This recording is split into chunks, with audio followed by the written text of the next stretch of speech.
Hi అండి, అందరికీ నమస్కారం అండి. ఫ్రెండ్స్, మనకి ఇప్పుడిప్పుడే మరొక బ్రేకింగ్ న్యూస్ అప్డేట్ అయితే రావడం జరిగిందండి. అది కూడా ఆర్టీసీ బస్సుకు ఘోర ప్రమాదం, పరిస్థితి చాలా దారుణం అంటూ ఇప్పుడే మనకు ఒక బ్రేకింగ్ న్యూస్ అప్డేట్ అయితే వచ్చిందండి.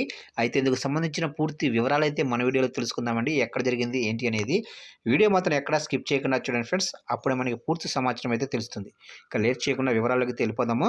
ఫ్రెండ్స్, నాది ఒక చిన్న రిక్వెస్ట్ ఫ్రెండ్స్, వీడియో అయితే చాలా మంది చూస్తున్నారు కానీ సబ్స్క్రైబ్ అయితే చేసుకోవడం మర్చిపోతున్నారండి. సబ్స్క్రైబ్ అయితే చేసుకోండి, ఎందుకంటే ఇలాంటి ముఖ్యమైన అప్డేట్స్ ఎప్పటికప్పుడు మీకు తెలియజేస్తూ ఉంటాను.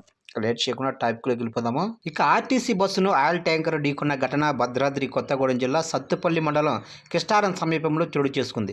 ఈ ఘటనలో 12 మంది ప్రయాణికులు గాయపడ్డారు. ఇక స్థానికులు తెలిపిన వివరాల ప్రకారం ఖమ్మం డిపోనకు చెందిన ఆర్టీసీ బస్సు రాజమహేంద్రవరం వైపు బయలుదేరింది. ఈ క్రమంలో రాజమహేంద్రవరం నుంచి వస్తున్న ఆయిల్ ట్యాంకర్ కిస్టారం సమీపంలో అదుపు తప్పి బస్సును ఎదురుగా ఢీకొట్టింది. ఇక ప్రమాదంలో గాయపడిన వారిని స్థానికులు చికిత్స నిమిత్తం సత్తుపల్లి ప్రభుత్వ ఆసుపత్రికి తరలించారు. ఇక ఈ ఘటనతో సుమారు కిలోమీటర్ మేర వాహనాలు నిలిచిపోవడంతో రాకపోకలకు అంతరాయం ఏర్పడింది. ఇక సమాచారం అందుకున్న పోలీసులు ఘటనా స్థలానికి చేరుకుని ట్రాఫిక్ను పునరుద్ధరించారు.